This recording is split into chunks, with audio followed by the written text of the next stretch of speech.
വിശുദ്ധ യോഹന്നാൻ എഴുതിയ സുവിശേഷം അധ്യായം 12 വാക്യങ്ങൾ 1 മുതൽ 8 വരെ. ബഥാനിയായിലെ തൈലാഭിഷേകം. മരിച്ചവരിൽ നിന്ന് താൻ ഉയർപ്പിച്ച ലാസർ താമസിച്ചിരുന്ന ബഥാനിയായിലേക്ക് പെസഹായ്ക്ക് 6 ദിവസം മുമ്പ് ഈശോ വന്നു. അവർ അവനെ അത്താഴമൊരുക്കി. മർത്ത പരിചരിച്ചു. അവനോടുകൂടെ ഭക്ഷണത്തിനിരുന്നവരിൽ ഒരാൾ ലാസറായിരുന്നു. അപ്പോൾ മറിയം വിലയേറിയതും ശുദ്ധവുമായ ഒരു കുപ്പി നാർദീൻ സുഗന്ധതൈലമെടുത്ത് ഈശോയുടെ പാദങ്ങളിൽ പൂശുകയും തലമുടി കൊണ്ട് അവന്റെ പാദങ്ങൾ തുടയ്ക്കുകയും ചെയ്തു. തൈലത്തിന്റെ പരിമളം കൊണ്ട് വീടു നിറഞ്ഞു. അവന്റെ ശിഷ്യന്മാരിൽ ഒരുവനും അവനെ ഒറ്റിക്കൊടുക്കാനിരുന്നവനുമായ യൂദാസ് കറിയോത്ത പറഞ്ഞു, എന്തുകൊണ്ട് ഈ തൈലം 300 ദനാറയ്ക്ക് വിറ്റ് ദരിദ്രർക്ക് കൊടുത്തില്ല?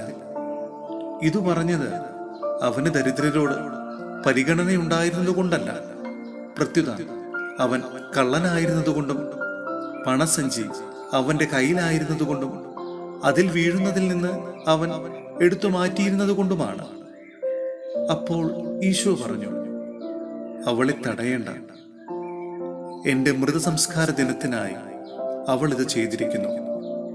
ദരിദ്രർ എപ്പോഴും നിങ്ങളോടുകൂടെയുണ്ട്, ഞാൻ എപ്പോഴും ഉണ്ടായിരിക്കുകയില്ല. സ്ലീഹന്മാരുടെ പുസ്തകത്തിൽ നിന്നുള്ള വായന. അധ്യായം 20 വാക്യങ്ങൾ 22 മുതൽ 38 വരെ.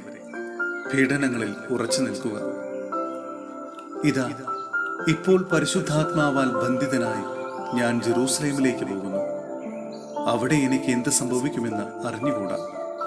കാരാഗ്രഹവും പീഡനങ്ങളുമാണ് എന്നെ കാത്തിരിക്കുന്നതെന്ന് പറഞ്ഞുകൊണ്ട് പരിശുദ്ധാത്മാവ് ഓരോ നഗരത്തിലും എന്നോട് സാക്ഷ്യപ്പെടുത്തുന്നെന്ന് മാത്രം എനിക്കറിയാം. എന്നാൽ എൻ്റെ ജീവൻ ഒരു വിധത്തിലും വിലപ്പെട്ടതായി ഞാൻ കണക്കാക്കുന്നില്ല.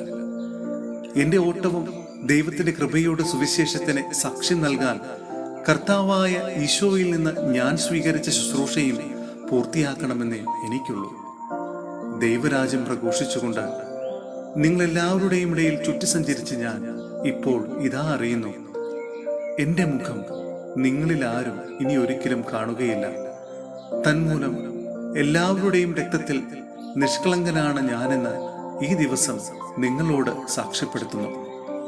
എന്തെന്നാൽ ദൈവത്തിന്റെ പദ്ധതി മുഴുവൻ നിങ്ങളോട് പ്രഖ്യാപിക്കുന്നതിൽ നിന്ന് ഞാൻ ഒഴിഞ്ഞു മാറിയിട്ടില്ല. നിങ്ങളെയും അജഗണം മുഴുവനെയും പറ്റി നിങ്ങൾ ശ്രദ്ധാലുക്കളായിരിക്കുവിൻ. അവൻ സ്വന്തം രക്തത്താൽ നേടിയ ദൈവത്തിന്റെ സഭയെ മേയ്ക്കാൻ മേൽനോട്ടക്കാരായി പരിശുദ്ധാത്മാവ് നിങ്ങളെ നിയോഗിച്ചിരിക്കുന്നു.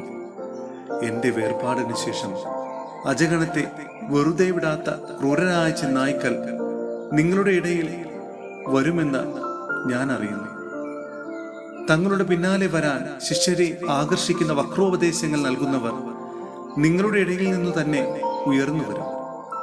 അതിനാൽ 3 വർഷം രാപ്പകൽ കണ്ണീരോടെ നിങ്ങൾ ഓരോരുത്തരെയും ഉപദേശിക്കുന്നതിൽ നിന്ന് ഞാൻ വിരമിച്ചിട്ടില്ല എന്നനുസ്മരിച്ച് ജാഗ്രതയുള്ളവരായിരിക്കുവിൻ. ഇപ്പോൾ ഞാൻ നിങ്ങളെ ദൈവത്തിനും നിങ്ങളെ പടുത്തുയർത്താനും വിശുദ്ധീകൃതരായ സകലരുടെയും ഇടയിൽ നിങ്ങൾക്ക് അവകാശം തരാനും കഴിയുന്ന അവിടുത്തെ കൃപയുടെ വചനത്തിനും ഫലമേൽപ്പിക്കുന്നു. ഞാൻ ആരുടെയും വെള്ളിയോ സ്വർണമോ വസ്ത്രമോ മോഹിച്ചിട്ടില്ല. എന്റെയും എൻ്റെ കൂടെയുള്ളവരുടെയും ആവശ്യങ്ങൾക്ക് എൻ്റെ കൈകൾ തന്നെ അധ്വാനിച്ചുവെന്ന് നിങ്ങൾക്കറിയാമല്ലോ. ഇങ്ങനെ അധ്വാനിച്ചുകൊണ്ട് ബലഹീനരെ സഹായിക്കണമെന്ന് എല്ലാവിധത്തിലും ഞാൻ നിങ്ങൾക്ക് കാണിച്ചു തന്നു.